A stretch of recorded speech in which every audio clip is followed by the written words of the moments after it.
యేసుక్రీస్తు వారి పరిశుద్ధ నామంలో నూతన సంవత్సరం లేటుగా వచ్చిన విశ్వాసులకు వందనాలు. ఎవరికి ఈ వందనాలు? లేటుగా వచ్చిన వారికి. మీరు ముందుగా వచ్చిన వాళ్ళు మీకు ఈ వందనాలు మీకు కాదు. ఓకే, సరే. ఏదేమైనా దేవుడు మరొక నూతన సంవత్సరంలో మరొక సంవత్సరాన్ని దయా కిరీటంగా ప్రభు మనకి అనుగ్రహించాడు. 2025లో చనిపోయిన వారి జాబితా తీస్తే అందులో మన బంధువులు ఉండొచ్చు, మనల్ని బాగా ప్రేమించిన వారు ఉండొచ్చు, మన చేత ప్రేమించబడిన వారు కూడా ఉండొచ్చు. కానీ మనం ఇంకా సజీవులుగా ఉన్నామంటే ఆయన కృపా మహదైశ్వర్యం.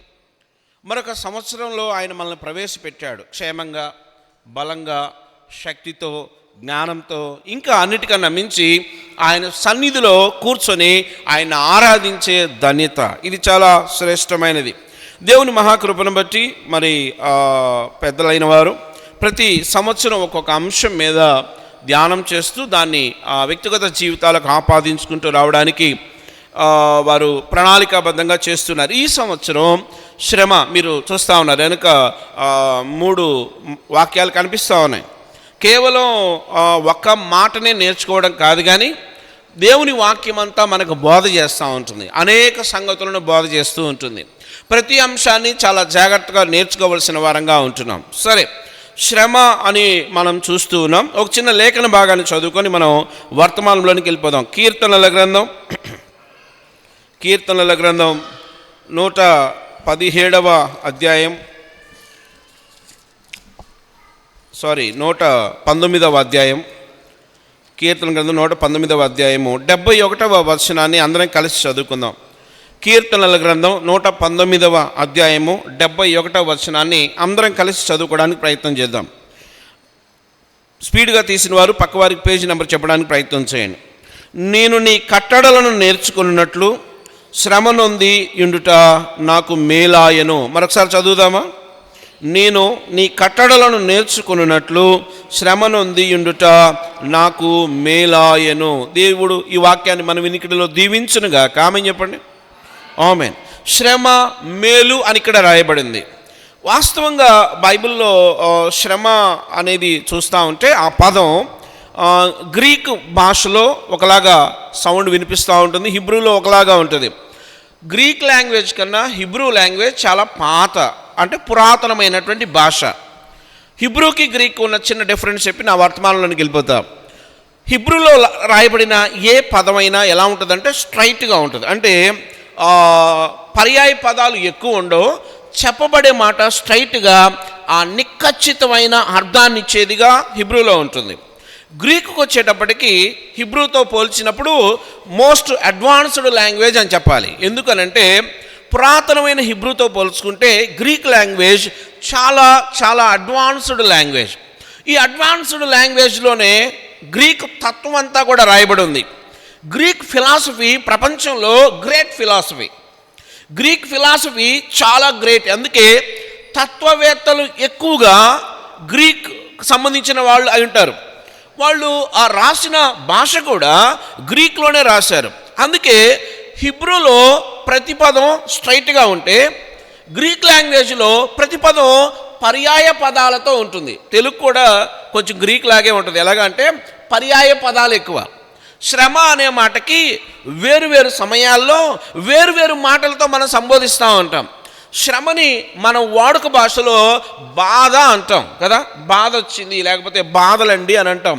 శ్రమని మనం కొన్నిసార్లు ఏమంటామంటే కష్టం వచ్చింది అని కూడా అంటాం. కష్టాలు వచ్చాయండి అని అంటే కష్టం ఈజ్ నథింగ్ బట్ శ్రమ అని అర్థం చేసుకోవాలి. అంత మాత్రమే. కొన్నిసార్లు ఇబ్బందులు వచ్చాయంటాం, కొన్నిసార్లు హింస జరిగింది అంటాం, అంటే పెద్ద మాట. అలాగే కొన్నిసార్లు పరీక్షలకు లోనయ్యాం అంటే ఒక్క శ్రమ అనే మాటకి చాలా పర్యాయ పదాలు ఉన్నాయి. సో బైబిల్ కూడా గ్రీక్ నుంచి మరలా ఆ తర్వాత లాంగ్వేజెస్కి ట్రాన్స్ఫర్ అయింది కాబట్టి ఒక్కొక్క సందర్భంలో ఒక్కొక్క సందర్భాన్ని ఆధారం చేసుకొని ఒక్కొక్క పదం వాడినట్లుగా మనం చూస్తాం. అయితే ఈ పదాల కూర్పు అంతా గ్రీకులో హిబ్రూలో ఎలా ఉంటుందంటే స్ట్రైట్గా ట్రిబులేషన్ లేదా శ్రమ అనే పదం వాడినట్లుగా కూడా మనం చూస్తూ ఉన్నాం. సరే, ఏ భాష అయినా కూడా దాని అర్థం ఏంటో చూడటానికి మనం ప్రయత్నం చేయాలి. నిజమే, శ్రమ పడేవాడికి మాత్రమే తెలుస్తుంది కదండి. ఈ మధ్య కాలు ఇరిగింది, కాలు నొప్పి ఎలా ఉంది అని డాక్టర్ అడిగారు. నేనేమన్నానంటే నాలోనే ఉంది కానీ నాతో లేదన్నా. అంటే రెండింటికి తేడా ఉంది. నాలోనే ఉంది అంటే కాలు నాలోనే ఉంది, అదేం వేరుగా పక్క వెళ్ళిపోలేదు, కానీ నాలోనే ఉంది కానీ నాతో లేదు. అంటే నేను అడుగేద్దామంటే అది నాతో పాటు సహకారం చేయడం లేదు. అంటే నా కాలుతో పాటుగా అది లెగవడం లేదు. చాలాసార్లు పెయిన్ అనేది క్రైస్తవ జీవితంలో దాన్ని గెయిన్గా చెప్పారు. అంటే శ్రమ లాభం అని చెప్పబడింది, శ్రమ మేలు అని చెప్పబడింది. అంటే క్రైస్తవ జీవితంలో శ్రమ, క్రీస్తులో శ్రమ మనకెప్పుడు మేలే, ఎప్పుడు లాభమే. అది ఎప్పటికీ నష్టాన్ని తెచ్చిపెట్టేది కాదు. ఒకవేళ అప్పుడు కొంచెం పెయిన్ అనిపించవచ్చును, కానీ తప్పకుండా దేవుడు దాని ద్వారా మనకి ఏదో నేర్పాలని ఆయన ప్రయత్నం చేస్తూ ఉంటాడు. ఒక అడవిలో 2 చెట్లు చాలా క్లోజ్ ఫ్రెండ్స్ అంట. ఆ 2 చెట్లు ఏంటనంటే, ఒకటి తుమ్మ చెట్టు, ఇంకో చెట్టు వెదురు చెట్టు. ఈ 2 చాలా క్లోజ్ ఫ్రెండ్స్. మరి ఇలాంటి కథలు మాకేంటి అని అనబాకండి, ఊరగా మీకు అర్థం కావడం కోసం చెప్తున్నాం. తుమ్మ చెట్టు వెదురు చెట్టు 2 క్లోజ్ ఫ్రెండ్స్. ఒక రోజున ఒక కత్తి తీసుకుని ఆ అడవిలోకి అడుగు పెట్టాడు. అడుగు పెట్టి ఈ 2 చెట్లను చూశాడు. ఈ 2 చెట్లను చూసి కఠినంగా ఏం చేశాడంటే, తుమ్మ చెట్టుని కొట్టేసేసి ఆ మొదలు తీసుకున్నాడు. ఈ వెదురు చెట్టును కట్ చేసి ముక్కలు ముక్కలుగా ఆయన కోరుకున్న స్థాయిలో తీసుకున్నాడు. ఈ 2 చెట్లు ఇలా ఫీల్ అయినాయి. ఏమనంటే, ఇతడు ఎంత కఠినుడు, కత్తి తీసుకొని వచ్చి మనల్ని నిలువున చీలేశాడు. ఈ మానవులు ఉన్నారే ఎంత ప్రమాదకరమైన వ్యక్తులు, అయినా పర్వాలేదు అని ఒకటికి ఒకటి సెండ్ ఆఫ్ చెప్పుకున్నాయి. బాగానే ఉంది. ఈ చెక్కుకున్నటువంటి వీటిని తీసుకుని వెళ్ళి ఆయన తుమ్మ చెట్టుతో ఏం చేశాడంటే ఒక మంచి మృదంగం తయారు చేశాడు. ఆయన వడ్రంగి ఆ కత్తి తీసుకొని వచ్చి ఆ తుమ్మ చెట్టు నరికి దాని మొదలుతో ఒక అద్భుతమైన మృదంగాన్ని చేశాడు.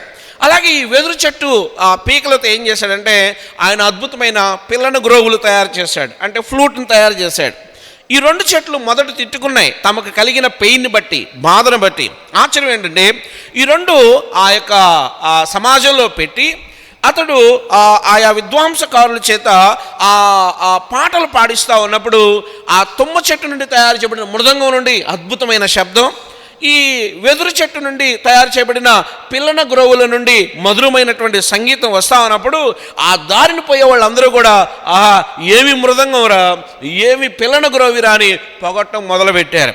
ఈ 2 అంటే ఈ 2 ఇలా అనుకుంటున్నాయట, ఏంటనంటే కొడితే కొట్టాడు కానీ మన బ్రతుకులకు ఒక ఆకృతిని ఇచ్చాడు.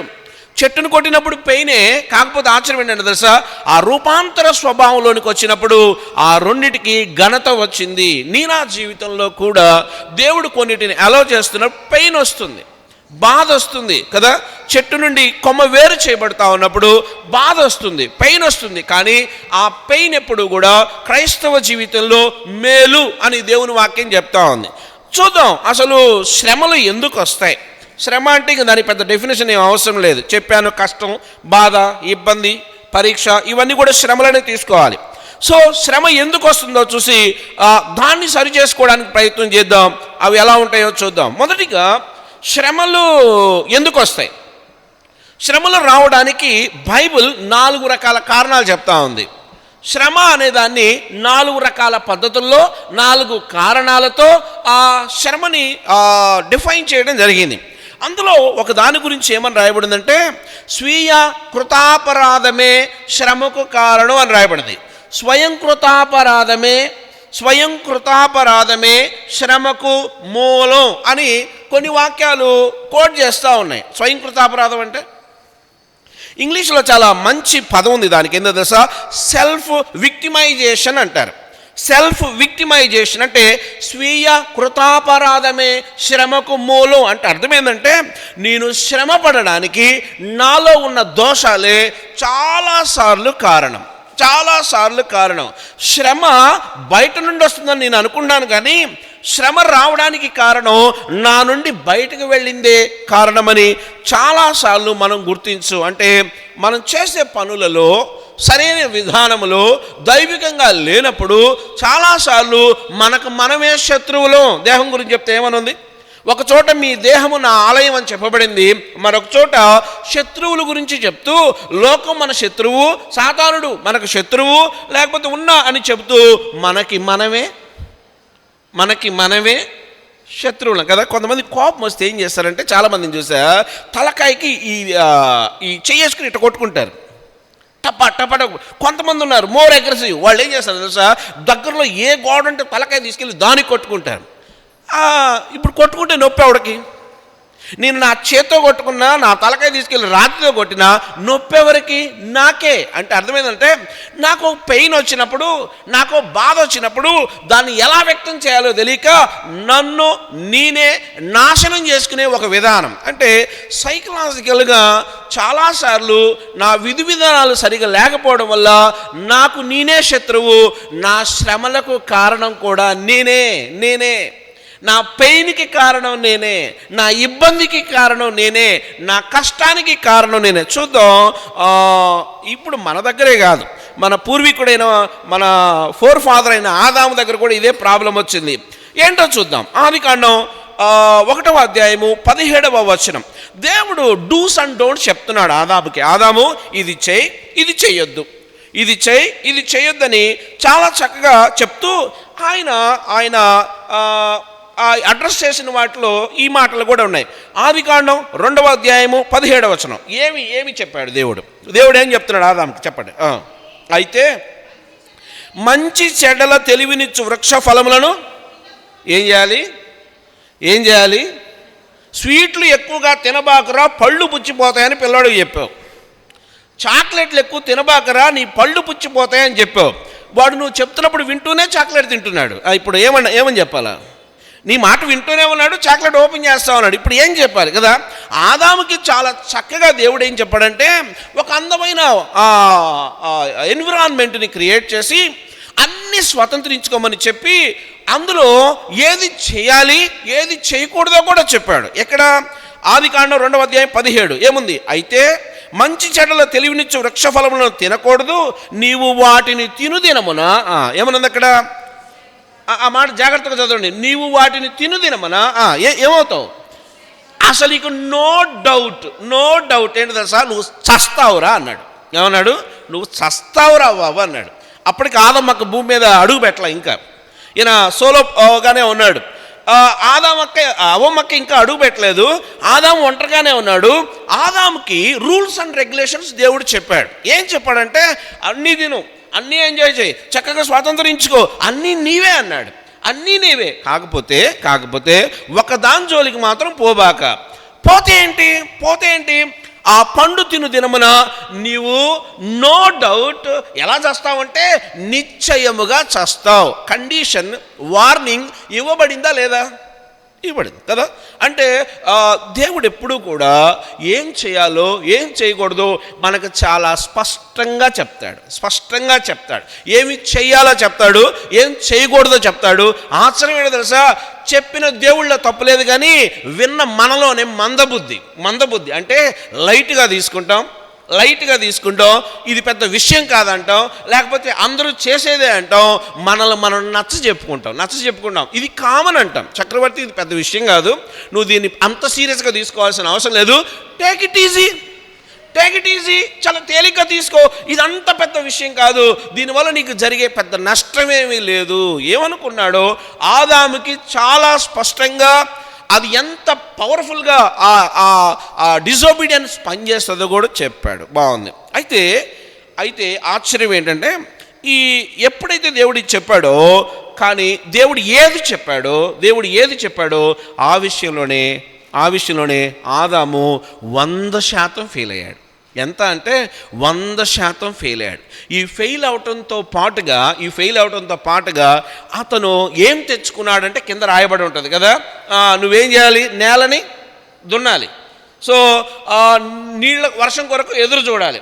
ఈ భూమి నువ్వు దున్నుతావు, కానీ ఇవి గచ్చపదులు, మొళ్ళతొప్పలు ఇవన్నీ పుడతాయి. అంటే శ్రమ అనేది ఎక్కడ స్టార్ట్ అయింది అని అంటే, స్వయం కృతాపరాధం వల్ల స్టార్ట్ అయింది. అంటే తనను తాను అదుపులో పెట్టుకోకపోవడం వల్లే మన తొలి మానవుడు శ్రమల పాలైనట్టుగా చూస్తూ ఉన్నాం. బహుశా ఒకవేళ అలాంటి డిజోబీడియన్స్ లేకపోతే దేవుడు అతన్ని ఇంకెలాగ పోషించేవాడు, ఏ రీతిగా ఆ ఆదాముని ట్యూన్ చేసేవాడో తెలియదు. కానీ మొత్తానికి స్వయంకృతాపరాధం అంటే దేవుడు వద్దని చెప్పినా వాటినే తిరిగి చేయటం ద్వారా ఆదాము శ్రమలు పాలైనట్టుగా మనం చూస్తూ ఉన్నాం. ఆయన శ్రమలు పాలవటమే కాదు, ఏ అవిధేయత ఆయన స్టార్ట్ చేశాడో, చూపించాడో, ఆ అవిధేయతకి మనం కూడా వారసులమయ్యాం. ఆదాము యొక్క జీవితంలో చూస్తే లాస్ట్ టైం ఎప్పుడో చెప్పినట్టున్నాను, 4 రకాల మరణాలు ఏదైనా వనంలో పొందుకున్నాడు. ఒకటి, దేవునితో మరణం అంటే సెపరేషన్, అంటే డెత్ లేదు ఎడబాటు అనే అర్థం వస్తూ ఉంటుంది. ఆదాము ఆ యొక్క చేయొద్దన్న పని చేయడం ద్వారా ఒకటి, దేవుని సహవాసాన్ని పోగొట్టుకున్నాడు. అంత మాత్రమే కాదు, దేవుడి యొక్క ఆ సన్నిధి లేకపోతే ఆయన ఇచ్చినటువంటి ఆ ప్రివిలేజెస్ని పోగొట్టుకున్నాడు. అంత మాత్రమే కాదు, చివరికి దేవుణ్ణే సైకలాజికల్గా బ్లేమ్ చేసే స్థితికి వెళ్ళిపోయాడు. సో మానవ జీవితంలో ఎదురైన తొలి మానవుని యొక్క శ్రమ ఎందుకు ప్రారంభమైంది అంటే కేవలం దేవుడు ఏం చెప్పాడో అది చేయకపోవడం వల్ల స్టార్ట్ అయింది. నా జీవితంలో కూడా చాలాసార్లు దేవుడు చెప్పిన సంగతుల్ని గైకొనం తీసుకోవలసినంత సీరియస్గా లేకపోతే లోతుగా వాటిని దేవుడు చాలా చెప్తాడు, దేవుడు ఎన్నో చెప్తాడు, ఏం చేయాలో చెప్తాడు, ఏం చేయకూడదో చెప్తాడు, ఏది చేస్తే ఏం ప్రమాదం వస్తుందో కూడా చెప్తాడు. చాలాసార్లు నిర్లక్ష్య వైఖరిని ప్రదర్శించడం ద్వారా మనం చాలాసార్లు ఆ శ్రమలను తెచ్చుకునే వారంగా ఉంటాం, కష్టాల పాలయ్యేటటువంటి వారంగా ఉంటాం. చూద్దాం, చాలాసార్లు ఆ యొక్క శ్రమ మనకి రావడాన్ని బట్టి మన యొక్క స్పందన లేకపోతే మన బిహేవియర్ కూడా ఎలా మారుతుందో రాయబడతాం. చూద్దాం, మత్తయి సువార్త 7వ అధ్యాయము 3 నుండి 5వ వచనం వరకు చదువుదాం. కొన్నిసార్లు అంటే మన స్వయంకృతాపరాధం వలన మనం నష్టపోవటమే కాదు, కానీ మన సమాజాన్ని, మన ఇరుగు పొరుగును కూడా మన వల్ల డిస్టర్బ్ చేసే వాళ్ళంగా ఉంటాం. చూద్దాం, మత్తయి సువార్త 7వ అధ్యాయము 3 నుండి 5వ వచనం ఏమని రాయబడింది. మత్తయి సువార్త 3వ అధ్యాయము మత్తయి సువార్త 7వ అధ్యాయము 3 నుంచి 5వ వచనం వరకు ఏమని రాయబడింది. ఎవరు చదవట్లా? పాత రోజుల్లో ఇలా వాక్యం చెప్తే ఆకాశవాణిలో వార్తలు చదివినట్టుగా చక్కగా స్వరాలు వచ్చాయి. మత్తయి సువార్త 7వ అధ్యాయము 3వ వచనం నుంచి చదువుదాం. ఏమని రాయబడింది. నీ కంటిలోనున్న దూలము నెంచక నీ సహోదరుని కంటిలో ఉన్న నలుసును చూచుట ఎలా. చాలాసార్లు ప్రాబ్లం ఎక్కడొస్తుందంటే మనకి దిద్దుబాటు అసహ్యం, మనకెవరైనా నీతి చెబితే నచ్చదు, మనల్ని ఎవరైనా మార్చుకోమంటే మనకు నచ్చకపోయింది గాక మనం చేసే ఇంకో పని ఏంటి తెలుసా, ఇతరులను బ్లేమ్ చేయడానికి. అంటే ఎవరికి మనకి జ్ఞానబోధ చేస్తారో, ఎవరు మరి మనల్ని ఆదరిస్తూ ఉంటారో, ఎవరు మనల్ని సన్మార్గంలో నడపడానికి ప్రయత్నం చేస్తారో వాళ్ళలో లోపాలు ఎదగడానికి ప్రయత్నం చేస్తూ ఉంటాం. చాలాసార్లు మన జీవితంలో మనలో వచ్చిన అంటే మన వలన మనకు కలిగిన శ్రమను మనం అనుభవించడం మాత్రమే కాదు, కానీ చాలాసార్లు ఇతరులను కూడా ఇబ్బంది పెట్టే వాళ్ళంగా, వాళ్ళ పరిస్థితులను కూడా, వాళ్ళకున్న మనశ్శాంతిని కూడా పాడు చేసే వాళ్ళంగా ఉంటాం. ఇక్కడ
నష్టపరచడమే కాదు, అనేక చేస్తుంది, నష్టపరుస్తుంది. రెండవ దానికి వెళ్దాం. ఒకటి, స్వీయ కృతాపరాధం వలన నాకు శ్రమ కలుగుతుంది. రెండవది, లోకం నుండి కూడా కొన్నిసార్లు నువ్వు నీతిగా బ్రతుకుతూ ఉన్నప్పుడు నీకు శ్రమలు వస్తాయి. అందులో నీ ప్రమేయం ఏమీ లేకపోవచ్చు. ఆ శ్రమ రావడం వెనుక నీ ఇన్వాల్వ్మెంట్ ఏమీ లేకపోవచ్చును, కానీ కొన్నిసార్లు లోకం నుండి బై ఫోర్స్ నీ మీదకి శ్రమ రావడానికి అవకాశం ఉంటుంది. ఒకటి, స్వయం కృతాపరాధం వల్ల నాకు, నా కుటుంబానికి, నా సమాజానికి వచ్చే శ్రమ. రెండవదిగా లోకం నుండి నాకు ఎదురయ్యే శ్రమ. ఎక్కడుందో చూద్దాం. యోసేపు జీవితాన్ని చూస్తే యోసేపు యొక్క జీవితం అద్భుతమైనటువంటి జీవితం. యోసేపు జీవితంలో యోసేపు ఎంత నీతిమంతుడిగా, ఎంత నిజాయితీపరుడిగా, ఎంత దేవుని సాక్షిగా నిలబడ్డాడో ఆయా సందర్భాలలో కదా. 17 సంవత్సరాల వయసులోనే పాపాన్ని ఎదిరించిన వీరుడు యోసేపు. 17 సంవత్సరాల వయసులోనే పాపాన్ని ఎదిరించినటువంటి వీరుడు యోసేపు. అంటే ఆ పాపాన్ని నెట్టివేయడంలో, ఆ పాపం నుండి పారిపోవడంలో ఎంతో జ్ఞానాన్ని ప్రదర్శించినటువంటి వాడు యోసేపు.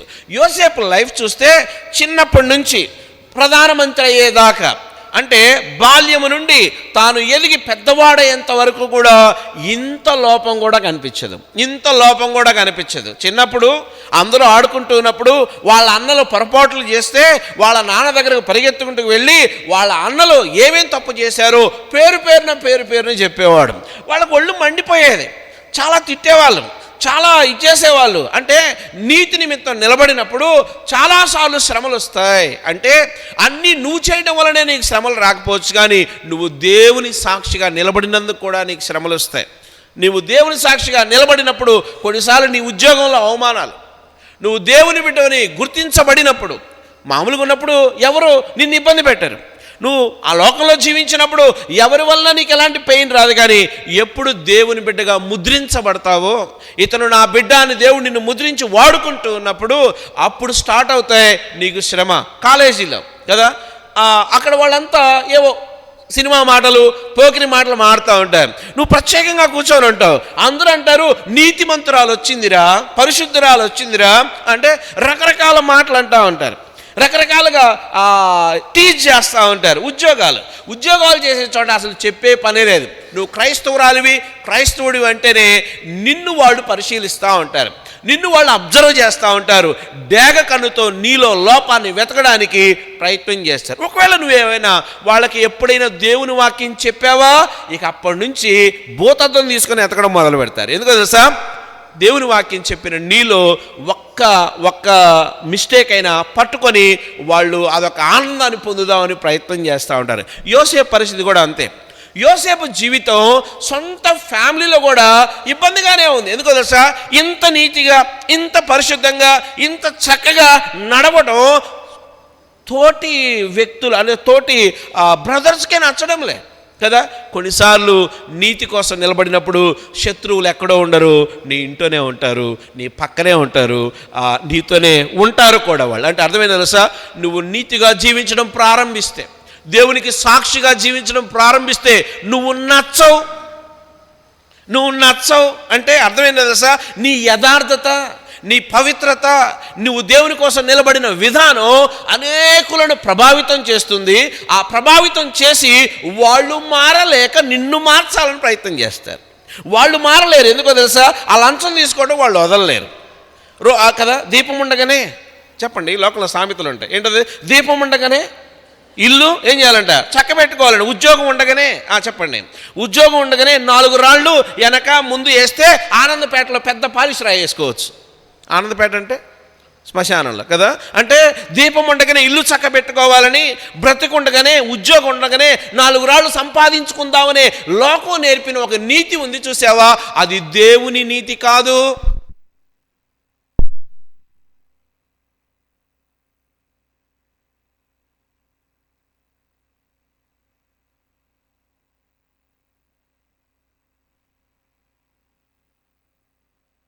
నా బాధ, యోసేపు నీ బాధ ఏంటి? నా బాధ ఏంటంటే నా అన్నలు దేవునికి దూరం అవుతున్నారనే నా బాధ. కొన్నిసార్లు కఠినంగా మాట్లాడితే బాధ కలగవచ్చును, కానీ ఆ కఠినమైన మాట మేలు చేస్తుంది. కొన్నిసార్లు మనం సరిదిద్దే వాళ్ళు సరిదిద్దేవాళ్ళు మనతో మాట్లాడుతున్నప్పుడు మనకు అది కఠినంగా అనిపించవచ్చును, కానీ దాని వెనుక చాలా గొప్ప మేలు ఉంటుంది. యోసేపు మరి నీ ఇంటి సంగతి సరే, మరి సమాజం సంగతి ఏంటి? సమాజం లేదు, ఏమీ లేదు. అన్నలు చింతకాయ పచ్చడి నూరినట్టుగా నూరి తీసి గోతులో వేశారు. మళ్ళీ ఈ గోతి ప్రాబ్లం ఎందుకులే అని ఆ దారిని పోయేవాడికి అమ్మారు. సరే, బాగానే ఉంది. ఆ ఇంటికి పోతే ఏమన్నా మనశ్శాంతి ఉంటుందా అంటే అక్కడికి వెళ్ళి చూస్తే అక్కడ పాపం తరుగుతూ ఉంది. ఏం చేయాలో అర్థం కాని పరిస్థితి. ఇంటి యజమాని లేకపోతే తనకి ఉన్న బెనిఫిట్స్, ఆ యజమాని అంతా ఇంటిని తన చేతికి అప్పగిస్తే ఆశ్చర్యం, ఆ ఇంటి ఇల్లాలు తన ఎడల కలిగి ఉన్న ఉద్దేశం ఒక చెడు ఉద్దేశం. ఈ పాపాన్ని జయించడం ఎట్లా? ఆశ్చర్యం ఏంటంటే యోసేపు అద్భుతమైన రీతిలో తన పవిత్రత కొరకు దేన్నైనా ఎదిరించడానికి రెడీగా ఉన్నాడు. తన పవిత్రత కొరకు అన్నల్ని ఎదిరించాడు. తన పవిత్రతను కాపాడుకోవడం కోసం పాపాన్ని ఎదిరించాడు. తన పవిత్రతను కాపాడుకోవడం కోసం దేనితో కూడా రాజీ పడకుండా జీవించడానికి ఇష్టపడ్డాడు. అందుకే యోసేపుకు శ్రమ. బాగుంది. గుంత అనుభవంలో నుండి జైలు అనుభవంలోకి అతని ఇంటికి వెళ్ళాడు. అక్కడ నుంచి ఆయనకు దొరికిన, యథార్థంగా బ్రతకడం వల్ల దొరికిన మర్యాద ఏంటో తెలుసా? జైలు. నీతిగా బ్రతకడం వల్ల యోసేపుకు ఒరిగిందేంటి? అన్నల దగ్గరేమో తనులు. ఇప్పుడు చెప్పండి, అక్కడి నుంచి చూస్తే ఈ పొతీఫర్ ఇంట్లో శ్రమ, అక్కడి నుంచి జైలు. అంటే నీతిగా జీవించినంతకాలం యోసేపు శ్రమ పడుతూనే ఉన్నాడు. ఇప్పుడు నీ సంగతి ఏంటి, నా సంగతి ఏంటి కదా? కొద్ది శ్రమ వస్తే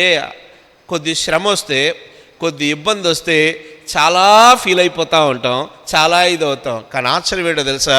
యోసేపుతో పోల్చుకుంటే నీతి కోసం నిలబడినప్పుడు ఎంతో శ్రమపడ్డాడు. తన లైఫ్లో ఇంపార్టెంట్ లైఫ్ కదా, బాల్యం చాలా విలువైనది, యవనం కూడా చాలా విలువైనది. ఈ బాల్యం, ఈ యవనం అంతా కూడా తను శ్రమలోనే ఉన్నాడు. సరే, బాగుంది. జైల్లోకి వెళ్ళిన తర్వాత ఒరిగిందేంటి? జైలు అనుభవాలు ఎంతగా ఉన్నాయి. సహాయం చేస్తానన్నోడు మాట ఇచ్చాడు. సహాయం చేస్తానని మర్చిపోయాడు. దానివల్ల కొంత టైము ల్యాగ్ అయిపోయింది. చాలాసార్లు దేవుని కొరకు శ్రమపడడం చేతగానితనం కాదు. దేవుని కోసం శ్రమపడడం చేతగానితనం అయితే కాదు. అందుకే ఓ భక్తుడు ఇలాగ చెప్పాడు. ఏంటంటే తెలుసా? ఓర్చుకోవడం అనేది చేతగానితనం కాదు. ఓర్చుకోవడం అనేది అదొక బలం. ఓర్చుకోవడం అనేది ఒక బలమే కానీ అదొక బలహీనత కాదు. ఎదిరించలేకపోవడం అది బలహీనత కాదు, అదొక బలం. ఎందుకో తెలుసా? ఆ బలంలో కూడా దేవుడు మహిమ పొందుతాడు. యోసేపు జీవితంలో ఇంట్లోనూ శ్రమపడ్డాడు, ఉద్యోగం చేసే చోట శ్రమపడ్డాడు, జైల్లో ఆయనకు ఎదురైనాయి. కానీ దేవుడు విడవను ఎడబాయను అన్న దేవుడు. ఆయన ఆ శ్రమలలో కూడా దేవుడు లిఫ్ట్ చేయటం ఎంత గొప్పగా లిఫ్ట్ చేశాడు. ఎంత గొప్పగా యోసేపు గురించి ఈ రోజున మనం మాట్లాడుకుంటున్నామంటే, ఒక యవనస్తుడి గురించి ఈ రోజున ఓ పెద్ద డిస్కషన్ జరుగుతుందంటే ఒకటే ఉద్దేశం. ఏంటో తెలుసా? శ్రమలో కూడా అక్కడ ఏమనుందంటే, యోసేపుకు దేవుడు తోడై ఉండెను గనక మీరు యోసేపు స్టోరీ అంతా చూస్తే దేవుడు తోడై ఉండెను గనక ఈ మాటే పదే రిపీటెడ్గా కనిపిస్తూ ఉంటుంది. అంటే దేవుడు తోడుంటే ఎంత శ్రమైనా, ఎంత కష్టమైనా, ఎంత ఇబ్బంది అయినా, ఎంత ఇరుకైనా నువ్వు అచీవ్ కాగలవు, నువ్వు సాధించగలవు. అందుకే చివరి వచనంలో మనకి శ్రమలో విజయం ఉంది, శ్రమ ద్వారా మనకు విజయం ఉంది. నువ్వు ఇష్టపడితే ఆ శ్రమను నువ్వు ఇష్టపడితే దేవుడు నిన్ను ఆ శ్రమలో నుండి విడిపించడానికి సమర్థుడైన దేవుడు. యోహాను సువార్త 16వ అధ్యాయం 33వ వచనం, లేదా రోమా 5:3 చదువుదాం. రోమీలకు రాసిన పత్రిక 5వ అధ్యాయము 3వ వచనం ఏమని రాయబడింది? రోమీలకు రాసిన పత్రిక 5వ అధ్యాయం 3వ వచనం. అంతేకాదు శ్రమ ఏమి నేర్పుతుంది అంటే, ఓర్పును నేర్పుతా ఉంది. తర్వాత ఓర్పు పరీక్షను నేర్పుతా ఉంది. పరీక్ష నిరీక్షణ కలుగజేయనని ఎరిగి శ్రమల యందును అతిశయపడుదుము. కష్టాలు వచ్చినా కూడా వాటిని గర్వంగా తీసుకోవాలంటే ఎట్లా కుదురుతుంది? శ్రమ వచ్చినప్పుడు కూడా దాన్ని హుందాతనంతో తీసుకోవడం ఎట్లా కుదురుతుంది? కరువు వచ్చిందండి, దాన్ని యాక్సెప్ట్ చేయడం ఎట్లా కుదురుతుంది? ఆకలేస్తా ఉంది ఒక పక్క, కరువు వచ్చింది, ఇంట్లో ఏమీ లేవు కదా, ఎలా దాన్ని రిసీవ్ చేసుకోగలం? లేదు ఒక రోగం వచ్చింది, ఆ శ్రమను ఎలా రిసీవ్ చేసుకోగలం?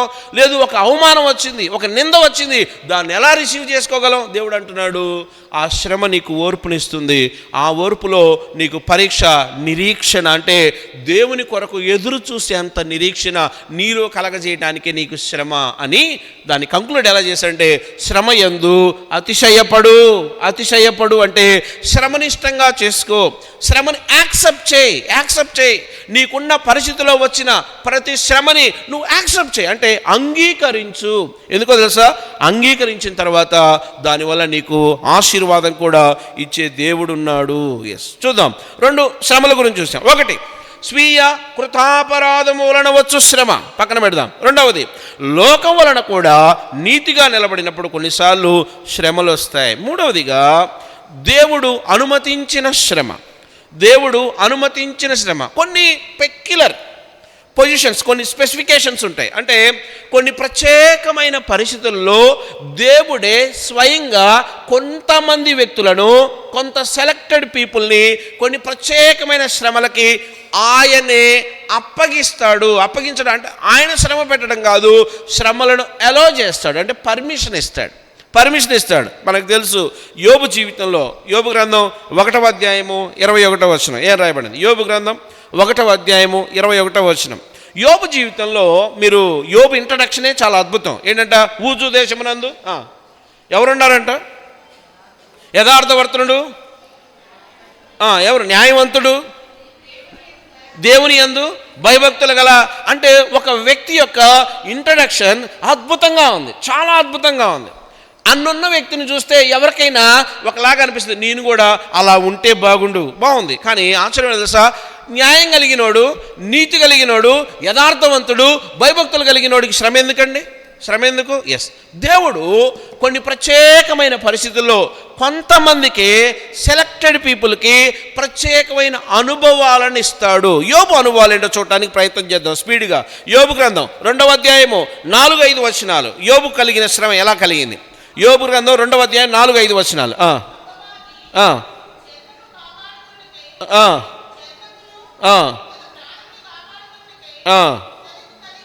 జనరల్గా ప్రతోడు కూడా తనను తాను బాగా ప్రేమిస్తాడు కదండి. తనను తాను చాలాసార్లు చెప్పాను. మనందరం కలిసి ఒక గ్రూప్ ఫోటో దిగాం, తలా ఒక కాపీ ఇచ్చారు.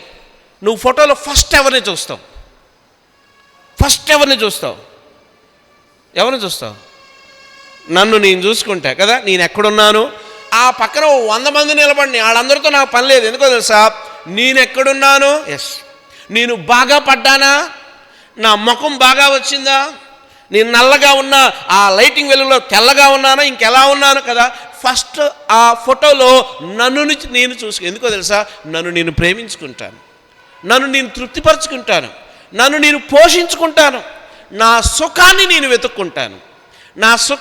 వెతుక్కుంటాను, నా దేహాన్ని, నా శరీరాన్ని అందుకే యోబు గురించి దేవుని దగ్గర సాతానుడు అన్నాడు, అయ్యా ఎవడైనా వాడి దేహాన్ని మించి ఎక్కువగా దేన్ని ప్రేమించడు. నువ్వు ఏం చేసావంటే యోబు చుట్టూ ఆ దేహాన్ని, ఆ ఆరోగ్యాన్ని, ఆ బలాన్ని, ఆ శక్తిని ఇచ్చావు కాబట్టే నిన్ను ప్రైజ్ చేస్తున్నాడు. కానీ ఒకసారి ఆరోగ్యం తీసే మా నాన్నగారు మొన్న కళ్ళెమ్మ నీళ్ళు పెట్టుకున్నారు. దేనికనంటే, ఎలా నడిచేవాడివి, ఎలా నడుస్తున్నావురా అన్నాడు. అంటే ఆయన ఏం చూశాడంటే, అంతమంది బాములు ఫ్రీగా నడవడం చూశాడు. ఇప్పుడు కొంచెం ఆ కాలు నొప్పి ఉండటం వల్ల కుంటుకుంటా నడుస్తూ ఉండడం చూసి ఆయన అన్నాడు, ఎలా నడిచేవాడివి, ఇప్పుడు ఎలా నడుస్తున్నావు. ఆయన హృదయంలో చాలా బాధ ఉంది. ఇప్పుడు ఇలా చూద్దాం. ప్రతివాడు తన దేహాన్ని ప్రేమించుకుంటాడు, ప్రతివాడు తన దేహాన్ని పోషించుకుంటాడు, ప్రతివాడు తన దేహాన్ని ఘనంగా ఎంచుకుంటాడు, తృప్తిపరచుకుంటాడు, దేహాన్ని సాటిస్ఫై చేయడానికే అన్ని పనులు చేస్తాడు. బాగుంది.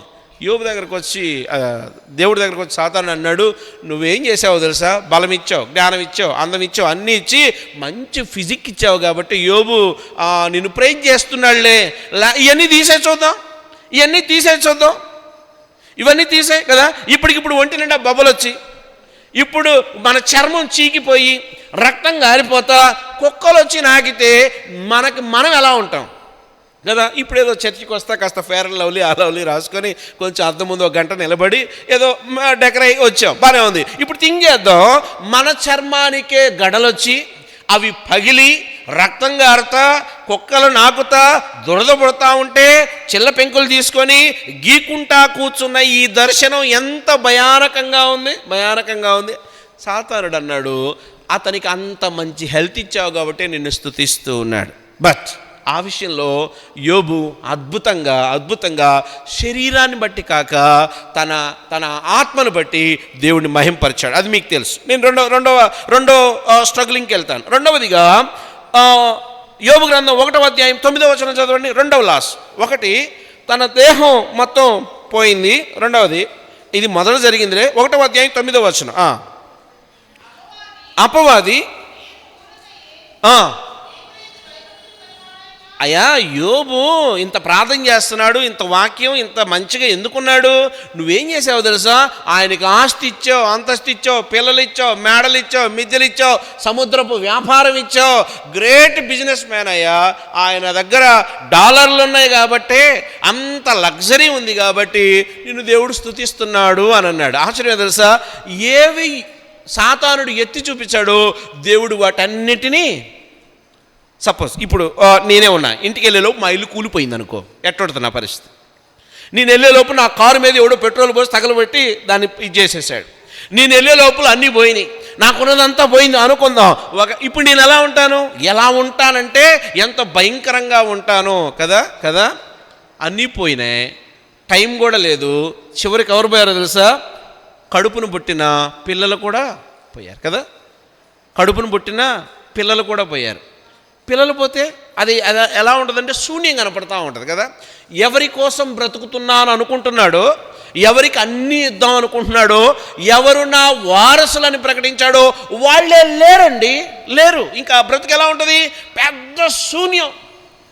ప్రేమించిన భార్య, ఆదరించే భార్య చచ్చిపోకూడదని మొఖాన ఎంత ఉందో తెలియదు కానీ ఆవిడ కూడా అక్కడి నుంచి వెళ్ళిపోయింది. ఇప్పుడు చెప్పండి, ఏమున్నాయి ఈయనకు చెప్పుకోవడానికి ఏముంది? ఇంతకు మించిన శ్రమ మనకుందా? ఇంతకు మించిన శ్రమ మనం ఏమైనా పడుతున్నామా? ఇంతకు మించిన శ్రమానుభవంలో మనం ఎవరైనా ఉన్నామా? లేదు. చిన్న శ్రమకే, చిన్న రోగానికే, చిన్న బాధకే, చిన్న ఇరుకుకే, చిన్న ఇబ్బందికి ఎన్ని తిడతామో దేవుణ్ణి. అవసరమైతే చర్చీలు మార్చేస్తాం, అవసరమైతే చర్చీలకు కూడా రాం. ఏం చేశాడు దేవుడు కదా. ఇంకొకటి ఇదే కాదు, యోబుకి ఇంకొక ప్రాబ్లం కూడా వచ్చింది. యోబు గ్రంథం 40వ అధ్యాయం 2వ వచనం. యోబు గ్రంథం 40వ అధ్యాయం 2వ వచనం. కేవలం ఫైనాన్షియల్గా నష్టపోవటమే కాదు, యోబు కేవలం భౌతికంగా నష్టపోవటమే కాదు, యోబు 40వ అధ్యాయం 2వ వచనంలో ఎలా ఏంటంటే మెంటల్గా కూడా డిస్టర్బ్ అయ్యాడు. అక్కడ ఉంది ఆ మాట. యోబు గ్రంథం 40వ అధ్యాయం 2వ వచనం ఏమని రాయబడింది? ఆక్షేపణలు చేయి చూచువాడు సర్వశక్తుడగు దేవునితో వాదించవచ్చునా? ఆపండి. అంటే దేవుడే ఏమన్నాడంటే, నువ్వు నా మీద నాతో వాదించడానికి, అంటే నీ శ్రమ వలన, నీ బాధ వలన మెంటల్గా డిస్టర్బ్ అయ్యి నువ్వేం చేస్తున్నావు అంటే వాదిస్తున్నావు అన్నాడు. ఇదొకటి పక్కన పెడదాం. అదే 40వ అధ్యాయం 8వ వచనం చదవండి. అక్కడ ఇంకొక మాట కనిపిస్తూ ఉంది. యోబు మెంటల్గా డిస్టర్బ్ అయ్యాడా లేదా అనడానికి. ఒకటి, దేవుడితో వాదిస్తున్నాడు. రెండవదిగా 8వ వచనం,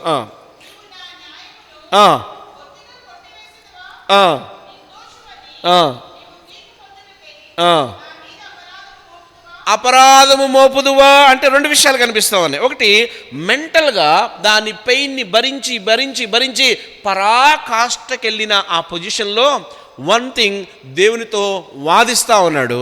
రెండవదిగా అపరాధం అంటే నీ వల్ల అనే మాట దాకా వెళ్ళిపోయాడు. అంటే ఆ అట్మోస్ట్ పొజిషన్కి వెళ్ళిపోయాడు. ఆశ్చర్యం ఏంటంటే మెంటల్గా డిస్టర్బ్ అయినా, ఫిజికల్గా డిస్టర్బ్ అయినా, ఫినాన్షియల్గా లేకపోతే ఎకనామికల్గా డిస్టర్బ్ అయిన యోబు దేవునిని మహిమపరిచాడు. ఎంత అంటే పరాకాష్ట. యోబు శ్రమతో పోల్చుకుంటే నీది నాది అసలు శ్రమే కాదు. ఆశ్చర్యం, అంత శ్రమలో కూడా దేవుణ్ణి మహిమపరిచిన వానిగా యోబు ఉంటా ఉన్నాడు. అంటే మూడవ చూసాం. ఒకటి, స్వయంకృతాపరాధం వలన వచ్చు శ్రమ, అంటే మన బుద్ధిహీనత వల్ల మనం పొందుకునే శ్రమ. రెండవది, నువ్వు నీతిగా బ్రతుకుతున్నప్పుడు లోకము నుండి బై ఫోర్స్ నీ మీదకి వచ్చే శ్రమ.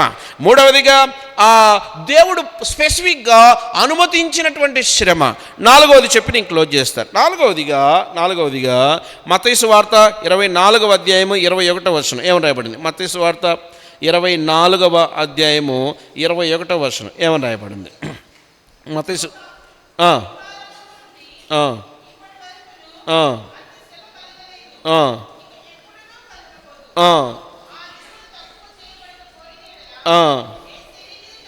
ఇది అంత్యకాల శ్రమ అంటే చివరి రోజుల్లో గ్రేట్ ట్రిబ్యులేషన్ అంటే అంత్యకాల శ్రమలు. అంటే యేసుక్రీస్తు వారిని నమ్ముకొని వాని బ్రతుకులు ఎంత భయంకరంగా ఉంటాయో, అంటే ఇది విశ్వాసులకి సంబంధించిన ఆ శ్రమ కాదు, కానీ దేవుని నమ్ముకోకుండా ఇంకా ఎవరైనా, దేవుని విశ్వసించకుండా ఇంకా ఎవరైనా, యేసు ప్రభు వారిని తమ సొంత రక్షకునిగా అంగీకరించకుండా, ఆయన ఏదో ఆశీర్వాదాలకు దేవుడు లేకపోతే స్వస్థతలకు దేవుడు, పలానానికే దేవుడు అని అనుకొని ఆయన మహదైశ్వర్యాన్ని అర్థం చేసుకోకుండా, సంపూర్ణతలోనికి రాకుండా అరాకొర భక్తితో లేకపోతే నామకార్థ క్రైస్తవ జీవితంతో జీవిస్తే దాని వలన చివరి రోజుల్లో పొందబోయే అత్యంత ప్రమాదకరమైనటువంటి శ్రమ అంత్యకాల శ్రమలు. మనము ఆ డేస్లోనే ఉన్నామని దైవజనులు చెప్తున్నాను. ఇప్పుడు ఇలా థింక్ చేద్దాం. ఈ 4 రకాల శ్రమలలో ఎక్కడ ఏ స్థితిలో ఎలా ఉన్నాం? బలను మొదటి సంవత్సరం అంటే 2026వ సంవత్సరం మొదటి రోజున ఫస్ట్ డే ఒక తీర్మానం చేసుకుందాం. ఏంటో తెలుసా? ప్రభువా, ఇప్పటి వరకు నేను పడింది, ఇప్పటి వరకు నేను తెచ్చుకున్నది, ఇప్పటి వరకు నేను బాధపడింది నా వలనే అయి ఉండొచ్చు. నేను ఒప్పుకుంటున్నాను. నా స్థితిని నా గతిని ఒప్పుకుంటున్నాను. నా బ్రతుకుని మార్చుకోవడానికి నేను సిద్ధపడతా ఉన్నాను. రెండవది ఒకవేళ లోకం నుండి వచ్చే శ్రమ అంటే నీతి నిమిత్తం హింసించబడిన వారు ధన్యులు, దేవుడు చెప్తా ఉన్నాడు. ఒకవేళ యేసు ప్రభుని అంగీకరించడం వల్ల నువ్వేమైనా శ్రమ పడుతున్నావా? ప్రభుని అడుగు, అయ్యా నాకు మరింత ఓపికనివ్వు. నీ ఉద్యోగం చేసే చోట నన్ను చిన్న చూపు చూస్తూ ఉన్నారు, వారందరూ నన్ను ఎలా చూసినా వాళ్ళ మధ్య నీ సాక్షిగా ఉండడానికి కావలసిన ఓపికనివ్వు, సహనాన్నివ్వు, తట్టుకునే శక్తినివ్వు అని అంటే అర్థమైనా తెలుసా? లోకం నుంచి బై ఫోర్స్ నీ మీదకి వస్తున్న శ్రమని ఎదుర్కోవడానికి నువ్వు ప్రార్థనని ఆయుధంగా వాడాలి. మూడవదిగా, దేవుడు కొన్ని ప్రత్యేకమైన పరిస్థితుల్లో నీ జీవితంలో శ్రమను అనుమతిస్తే యోబులాగా దేవుని కొరకు నిలబడితే దాని ద్వారా అద్భుతమైన లాజరు మరణం ఎందుకు వచ్చింది? లాజరుకు వయసు వచ్చి మరణం రాలా. లాజరు మరణం ఎందుకు వచ్చిందంటే దేవుని నామ మహిమార్థమే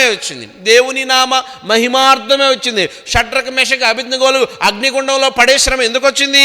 వాళ్ళు ఉగ్రతను బట్టి రాలేదు, కానీ దేవుని మహిమార్థమై వచ్చింది. అంటే కొన్ని రకాల శ్రమలలో దేవుడు నిన్ను నడిపిస్తున్నాడు అంటే అక్కడ ఏదో ఒక పాఠం నీకు దేవుడు నేర్పాలనుకుంటున్నాడు. ప్రభుతో చెప్పు, ప్రభువా, నువ్వు నేర్పే పాఠం జాగ్రత్తగా ఈ నూతన సంవత్సరంలో నేర్చుకోవడానికి నాకు సహాయం చేయి. అందుకే శ్రమ వెనుక శిక్ష అయినా ఉంటుందట.